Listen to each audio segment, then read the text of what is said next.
Estrella de mi cielo, reliquia de mi vida, mujer del pensamiento, ay potaco eregendú, que hoy siento acongojado con el alma dolorida, cantarte virgencita, mi eterno moraitú. Después de haber pasado 10 años por el mundo, mi pobre inspiración de Quearo Manduá, con lágrima escrita, mi amor el más fecundo, que solo aquella muerte y Catubarón y Perá.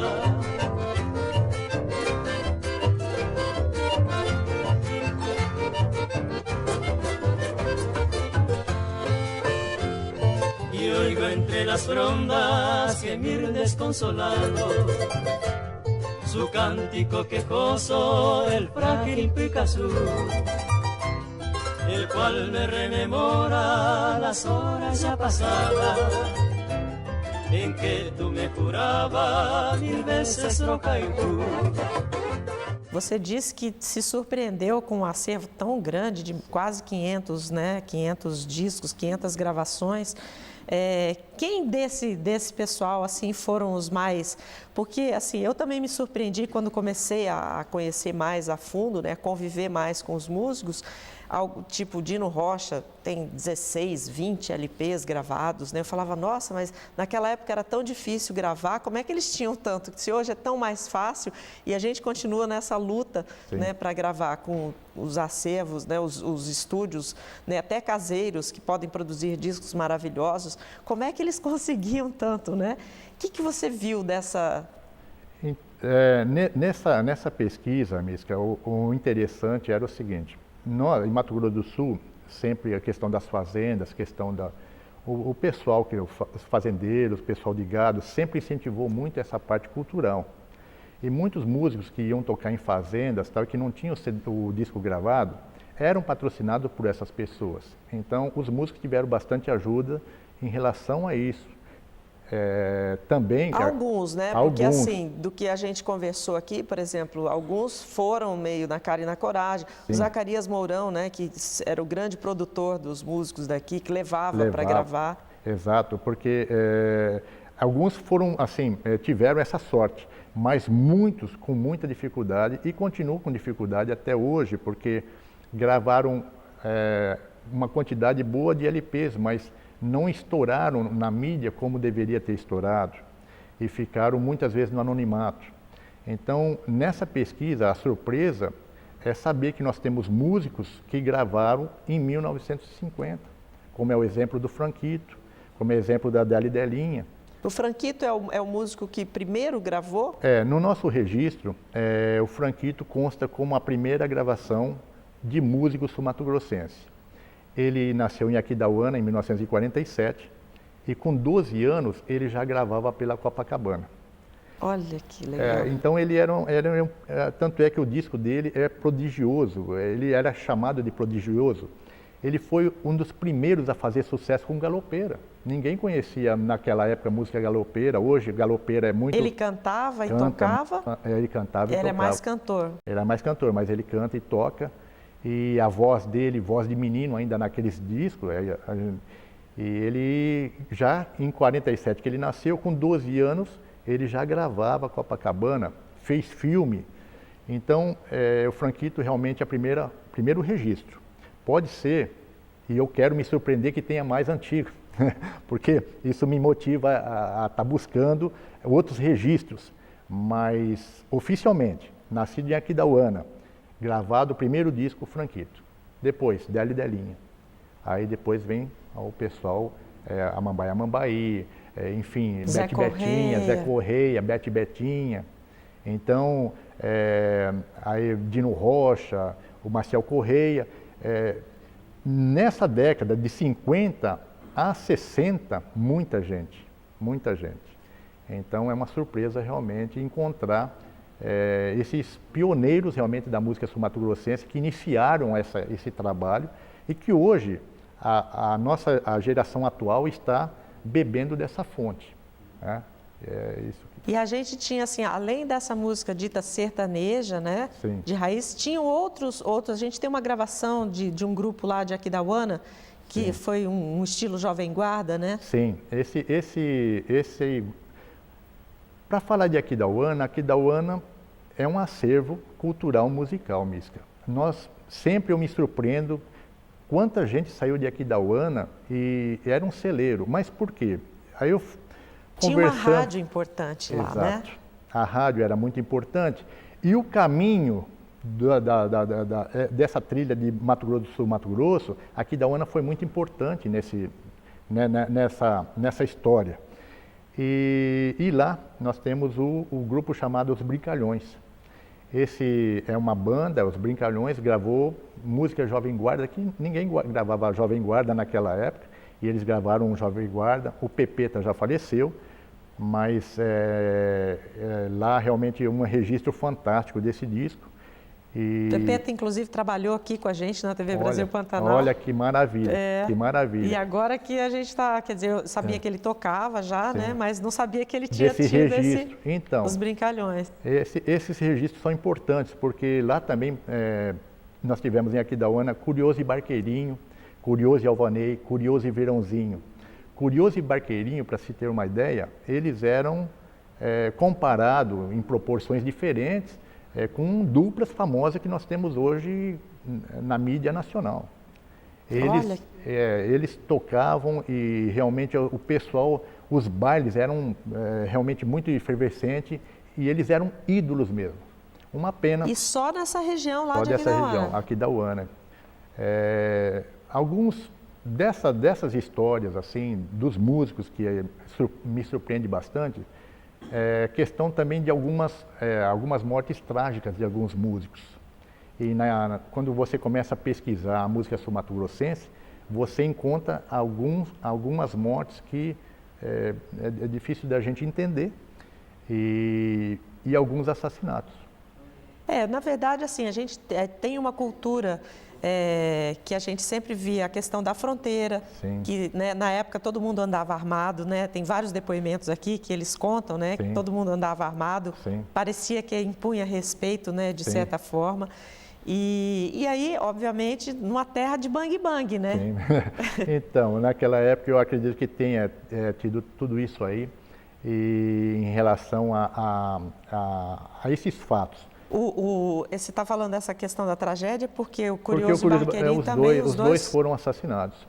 Os dois foram assassinados. Bom, imagino que uma dupla de muito sucesso. Sim. Imagina o que não mexeu com o coração das mocinhas e os seus companheiros, né? Todos aqueles bravos cavalheiros. Devem ter se incomodado bastante, né? Tinham muitas contendas assim, né? Nós tivemos assim, sem colocar a questão de numeração assim, de mortes trágicas assim dos músicos, mas isso eu acredito que já seja um passado. E é uma coisa que a gente gostaria desse pessoal tivesse conosco hoje, até hoje, como está o Benítez, como está a Betinha, mas enfim. Mas faz parte da história de cada um. Trouxeram muitas alegrias. E aí, então, você falou do Franquito, depois veio Deli Delinha, que tem um acervo muito grande, né? Muito grande. Deli Delinha, Misca, é um acervo de Mato Grosso do Sul, dessa música de pioneiros, é um acervo muito assim, rico. Esse é o primeiro disco do Deli Delinha. Eles fizeram, na nossa catalogação, nós temos 18 discos dele gravado, mas eu tenho um box de 78 rotações. Só para entender o que seria isso, são 14 discos, cada disco é uma música de cada lado. É um disco grande, um LP, só que ele é um box de 78 rotações, uma música de um lado, outra música de outro. Esse box é uma raridade, a própria Delinha que me emprestou, e eu e o Idemar, nós digitalizamos esse box. Realmente, acredito que em Mato Grosso do Sul só tem esse box aí, está em poder dela. E nós fizemos a questão de digitalizar tudo isso e entreguei para Delinha esse disco junto com o Idemar. Essa história dele está tudo digitalizada e preservado. muito E que são raros, né? Essa questão do cuidado do artista, como até a Betinha mesmo, elas falando, não, a gente só tem esse, a gente nem tem mais disco. Não tem. Na realidade, o disco da Betinha está em meu poder. Esse disco está comigo e Carlos Luz preserva isso para a gente poder ter esse material. Nos discos da Délia e Delinha, só temos 2 discos que não aparece o rosto deles. Que é paisagem, normalmente de flores. Mas a maioria é Sinachantecler. A Delinha até explicou que porque Sim. o Délio brigava com a gravadora. O seu Mário Vieira, ele brigava. Injuriado, aí ele falava, não, então não quero botar minha foto aí. Exatamente. E mais uma curiosidade, o Zé Correia era o instrumentista do Délia e Delinha. E o Zé Correia, quando foi acompanhar, essa é uma foto que tem só flores, são 2 que não tem o rosto deles. E o Zé Correia, naquela época, Mística, foi gravar com Délia e Delinha e o seu Mário Vieira falou assim, não, nós temos aqui no estúdio um instrumentista, o gaiteiro é nosso. Aí o Délio falou, não, nós queremos gravar, nós trouxemos um gaiteiro aqui para gravar. Falei, então tá bom, então já que é assim, o Délio e Delinha realmente tinha uma força muito grande na gravadora e foi colocado então o Zé Correia para gravar.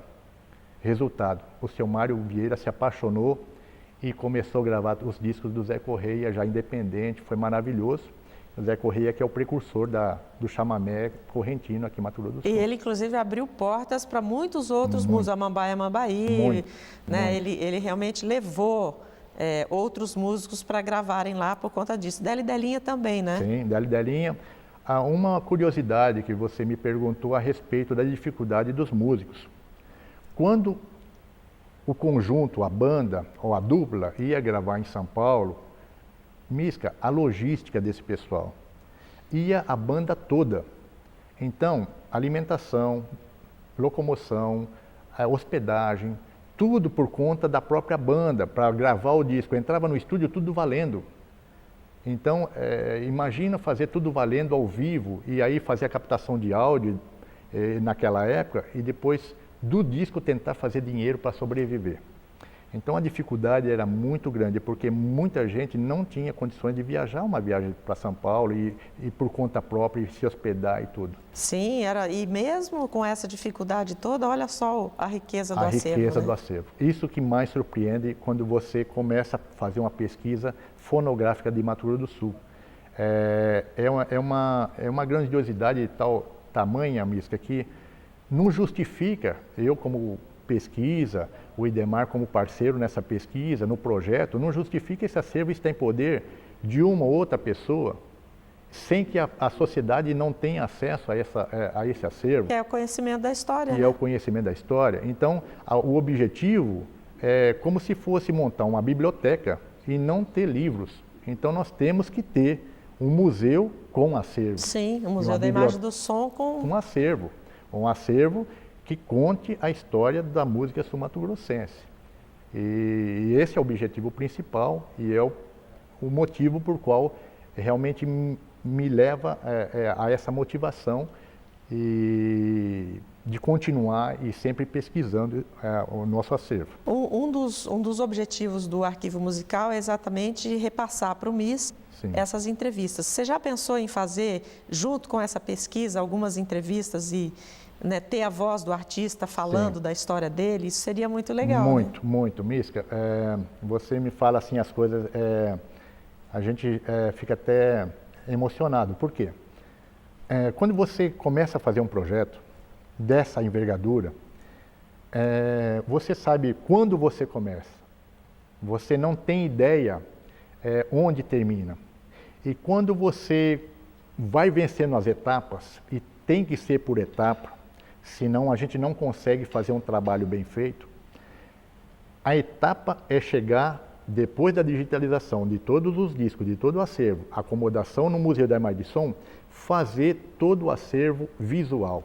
Esse acervo visual envolve exatamente isso, as entrevistas com os músicos, as fotografias com os músicos, a história digital do acervo físico, digital e a parte de imagem. Eu não entrei na parte de imagem ainda, porque exige um recurso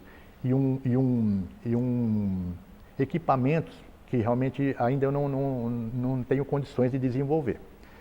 Então eu preciso ir por parte. Mas já começamos numa linha assim.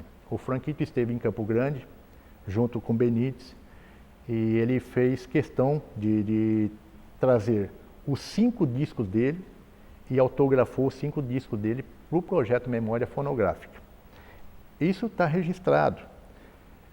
Deli Delinha, as fotos, a Mambaí. Então eu tenho que fazer esse acervo para realmente preservar isso, inclusive com as entrevistas. No podré vivir más lejos de ti, amorcito mío. No podré vivir lejos de tu amor, pues estoy llorando. Vuelve otra vez, tu ausencia me mata, amor de mi vida. Vuelve dulce amor que solo por ti va todo mi ser. Vuelve dulce amor que solo por ti va todo mi ser. ¿Qué puedo hacer yo sin tu mirar y sin tu caricia? Quisiera que vuelva junto a mí, amor de mi vida. En esta canción yo te brindo amor y felicidad. En esta canción yo te brindo amor y felicidad.